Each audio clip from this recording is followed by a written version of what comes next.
Was-was atau waswasah adalah bisikan jiwa dan setan yang tak mengandung manfaat dan kebajikan. Namun bedakan antara syak dan waswasah ya. Syak merupakan kebimbangan antara terjadi atau tidaknya sesuatu yang kemungkinan keduanya seimbang dan merupakan keyakinan keseimbangan yang sama kuat antara keduanya. Tak ada kelebihan yang satu atas yang lain. Sedangkan waswasah adalah bisikan jiwa dan setan yang tidak dilandaskan pada keyakinan dasar. Lain halnya dengan syak yang dilandasi suatu keyakinan dasar. Waswasah merupakan penghilang khusyuk paling dominan. Maka bila seorang hamba selamat dari penyakit berbahaya ini, berarti ia selamat dari banyak keburukan. Al-waswas atau yang selalu membisikkan gangguan adalah setan. Hal ini sebagaimana disebutkan dalam ayat yang artinya, dari kejahatan bisikan setan yang biasa bersembunyi. Quran Surat An-Nas ayat 4. Ingatlah bahwa salah satu di antara senjata setan untuk merusak manusia adalah dengan penyakit waswas. Penyakit ini disematkan di hati hamba Allah untuk menimbulkan keraguan. Dengan metode ini, setan bisa dengan mudah menggiring seorang muslim untuk mengulang-ulang ibadahnya. Ada yang mandi besar sampai sekitar 1 jam, ada yang mengulang-ulang gerakan wudhu karena merasa ada bagian yang kering atau tidak terbasuh dengan sempurna, ada yang berwudhu berkali-kali karena merasa ada yang keluar dari dubur, ada yang buang air kecil setengah jam karena merasa tidak tuntas, ada yang gonta-ganti celana karena merasa ada yang menetes, ada juga yang mengulang-ulang takbiratul ihram karena merasa belum niat, ada yang membaca Al-Fatihah berulang-ulang dengan susah karena merasa tidak benar, bahkan bisa jadi ada yang sampai teriak-teriak, "Saya tidak menalak istri," karena menyangka telah melontarkan kalimat cerai dan seterusnya. Subhanallah, Anda bisa bayangkan, sungguh betapa malangnya mereka.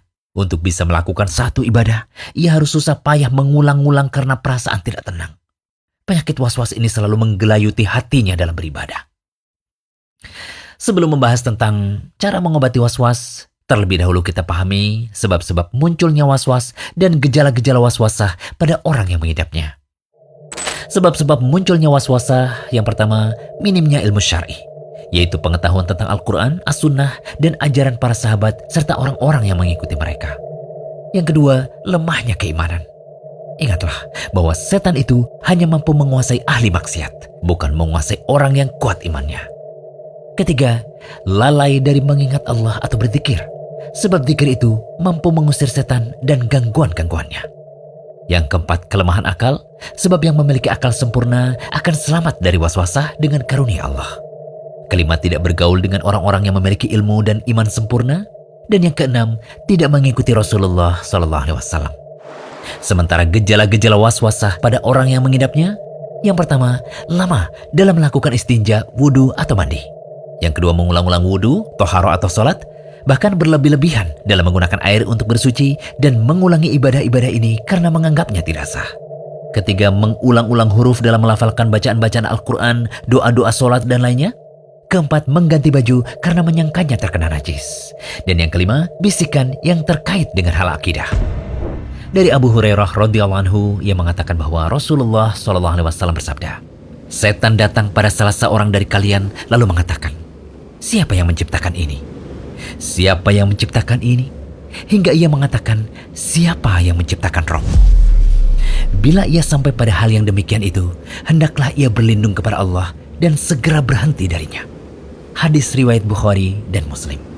Dalam riwayat Muslim, redaksi hadisnya berbunyi, "Tak henti-hentinya manusia saling bertanya, hingga dikatakan, 'Ini Allah telah menciptakan semua makhluk.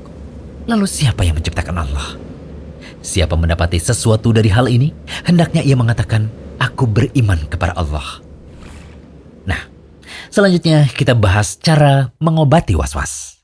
Yang pertama, menuntut ilmu syariat atau mendalami ilmu agama. Kedua, memperkuat keimanan dengan mengerjakan amal-amal ketaatan dan ibadah-ibadah sunnah. Kemudian senantiasa ingat kepada Allah di segala kondisi. Bergaul dengan orang-orang soleh dan orang-orang yang dapat memberi manfaat. Kemudian mengetahui bahwa kebenaran itu hanya apa yang dibawa oleh Rasulullah SAW. Lalu keenam, mengakui bahwa waswasah adalah kebatilan yang paling batil. Ketujuh, memohon perlindungan kepada Allah dari godaan setan. Kedelapan, tidak lama-lama berada di kamar mandi atau WC melebihi kebutuhan, karena jamban dan WC adalah tempat setan dan roh-roh yang jahat. Dan yang terakhir, memercikan air pada kemaluan setelah istinja dan celana untuk mengantisipasi waswasah dari jiwa. Hal ini sebagaimana yang disebutkan dalam hadis Al-Hakam bin Sufyan Ats-Tsaqafi. Ia berkata, Rasulullah SAW apabila kencing, beliau berwudu dan memercikan air pada kemaluan. Hadis riwayat Abu Daud, Ibnu Majah, dan An-Nasai. Al-Hafidz Abu Thahir mengatakan bahwa hadis ini hasan. Ingatlah poin paling penting yang kami sebutkan tadi, bahwa cara terampuh untuk menghilangkan penyakit was-was adalah dengan menuntut ilmu agama dan cara beribadah yang benar. Karena sebagian besar orang yang mengidap penyakit was-was adalah mereka yang tidak memiliki pemahaman yang tepat tentang tata cara ibadah yang benar. Kemudian dia beribadah sesuai perasaannya. Apa yang dia rasakan mantap, itulah yang dianggapnya benar, meskipun bisa jadi bertentangan dengan ajaran syariat.